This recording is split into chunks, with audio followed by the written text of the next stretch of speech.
아시다시피 이제 우리나라가 환절기 때 이제 일교차가 심하잖아요. 뇌혈관 수술 전문으로 하는 사람들은 이런 계절이 되면 10월달, 11월달 이제 환절기가 되면 오히려 한겨울보다도 응급 환자들이 많아지겠구나. 이제 이런 것들을 이제 저희가 경험적으로 알기 때문에 마음의 준비를 좀 하게 되죠. 추울 때하고 더워질 때 이제 혈관이 수축하고 또 늘어나고 이런 것들이 반복하게 되니까 뇌졸중 생길 확률이 아무래도 높아지거든요. 저희 뇌라는 거는 한 1.4kg 정도 돼요. 전체 몸무게 한 2.5%밖에 되지는 않는데 심장 혈류의 한 20%를 쓰게 됩니다. 단위 장기로 보면 가장 뇌혈류를 많이 쓰는 그런 장기라고 할 수 있거든요. 교통량이 많은 곳에서 사고 날 확률이 높아지는 것처럼 뇌라는 것도 작은 장기에서 혈류량이 워낙 많은 장기이기 때문에 뇌졸중이 생길 위험성이 더 많아지거든요.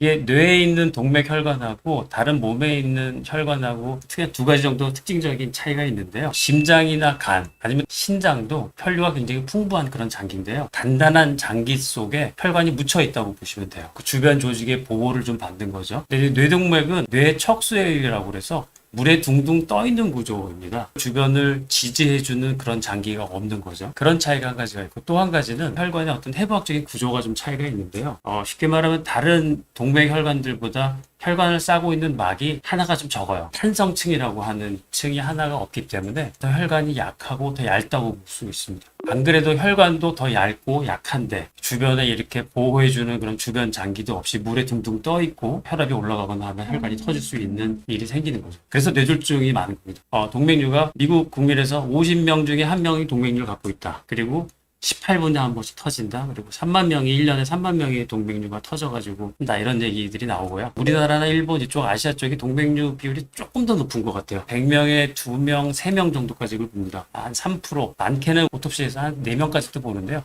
한 2-3명 정도, 100명에 2-3명 정도 동맥류가 있다고 보는 거고 보통의 동맥류는 증상이 없기 때문에 건강한 사람들을 건강검진으로 뇌 MRI 사진을 다 찍어보면 100명에서 2-3명 정도는 우연하게 동맥류가 발견될 수 있다는 얘기거든요. 그렇게 드물지 않은 병이죠. CT로도 뇌혈관을 볼 수가 있고요. MRI로도 혈관을 볼 수는 있는데 요즘에 MRI는 많이 좋아져서 조영제 같은 약물 쓰지 않고도 볼 수 있고 MRI는 자석을 이용해서 찍는 거기 때문에 자기장으로 찍는 거기 때문에 몸에 전혀 해가 없거든요. 비용이 좀 더 비싼 게 문제긴 하지만 MRA를 찍어서 확인하는 게 더 정확도도 높고 CT보다도 더 많은 정보, 뇌 조직에 대한 정보 이런 걸 얻을 수가 있으니까 MRI를 찍어보시는 것이 더 낫다고 할 수 있습니다. 저사망률은 20년 전이랑도 별로 차이가 없는 것 같아요. 수술 기술은 많이 발전을 했는데 수술을 더 안전하게 하는데도 불구하고 사망률은 별로 줄지 않는 이유는 뭐냐면 동맥류가 터지면 그 순간에 뇌가 손상을 받기 때문에 아무리 그 이후에 수술이 잘 돼도 그 최초에 받은 뇌 데미지로 사람이 생명을 잃거나 또는 저렇게 영구적인 장애를 남게 되는 그런 병이죠.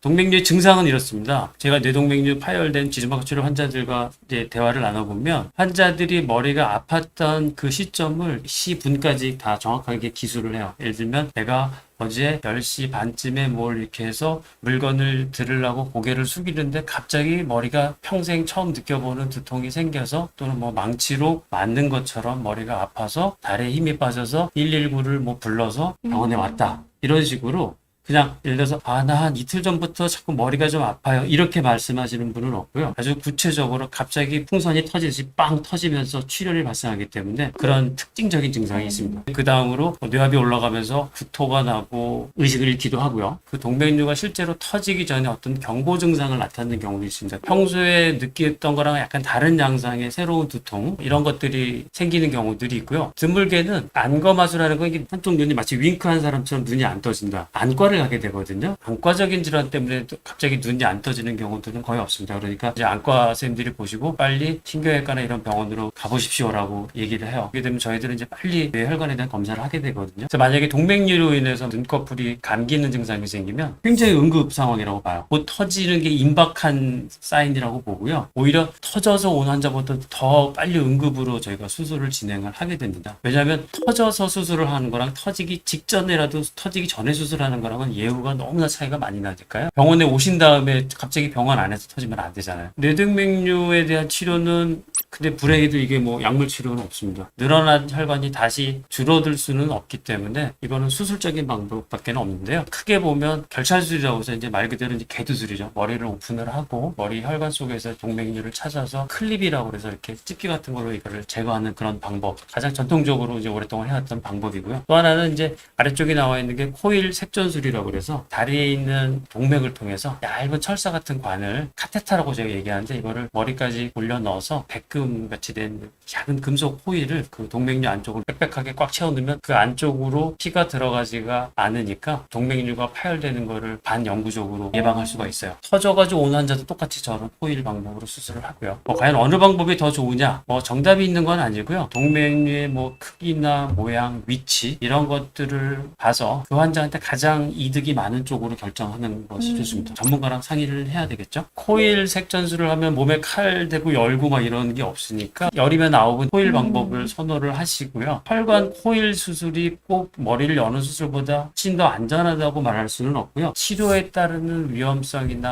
합병증, 후유증 비율 이런 것들은 어떻게 보면 머리를 오픈하는 수술이나 코일 시술이나 비슷하다고 보기는 봐야 되고요. 모든 동맥류를 다 치료하지는 않고요. 만약에 이제 작은 상태의 동맥류가 형성이 되게 되면 어떤 동맥류들은 그냥 변화 없이 그대로 작은 채로 그냥 평생 유지가 됩니다. 어떤 경우들은 동맥류가 조금 크기가 성장을 하다가 어느 정도 커진 상태에서 성장을 멈추기도 하고요. 물론 우리가 걱정하는 게 동맥류가 점점 풍선처럼 커지다가 세월이 갈수록 커지다가 풍선이 어느 임계점에 도달하면 빵 터지는 것처럼 이 부분을 걱정을 하는 거고요. 아주 드물게는 작은 상태에서 터지는 동맥류도 있기는 합니다. 동맥류를 치료해야 되냐 말아야 되냐를 결정할 때 크기를 우선 제일 중요하게 생각을 해요. 가장 일반적으로 저희 기준으로 말씀드리면 3mm보다 작은 동맥류는 아주 작은 동맥류라고 보고 웬만하면 잘 치료하지는 않습니다. 1년에 한 번씩 MRI 검사를 하면서 커지는지 그대로 있는지 모양이 변하는지를 보는 관찰하는 경우가 많고요. 한 5, 6mm가 넘어가는 동맥류는 그래도 적극적인 치료를 하는 경우들이 필요하고요. 그 다음으로 저희가 중요하게 생각하는 게 동맥류의 위치예요. 복잡한 머릿속에 있는 많은 혈관들 중에 어느 혈관에 달려있는 동맥류냐에 따라서 꽤 크고 5mm, 6mm 되더라도 웬만하면 그냥 안전하니까 저희가 치료하시지 않고 지켜봐도 됩니다라고 말씀드리는 위치가 또 있고요. 겨우 3mm 남짓하지만 저 부위는 우리가 안심할 수 없으니까 적극적으로 치료를 해야 됩니다라고 말하는 위치가 있어요. 마지막으로 보는 게 동맥류의 모양을 봐요. 모양이 좀 울퉁불퉁하고 안 좋은 동맥류들은 조금 적극적인 치료를 고려를 하는 게 맞고요. 또 모양이 예쁘거나 이러면은 조금 지켜볼 수 있는 그런 여지가 좀 더 많다고 볼 수가 있습니다. 그래서 동맥류의 추적 검사는 보통 저희가 1년 또는 2년 정도 단위로 권유를 하게 되는데요. 그런 1, 2년 사이에서 동맥류의 모양이 변하거나 커졌으면 그거는 파열될 수 있는 위험성이 있다고 봐서 주치의랑 잘 상의하셔서 적극적인 치료를 하시는 게 좋습니다.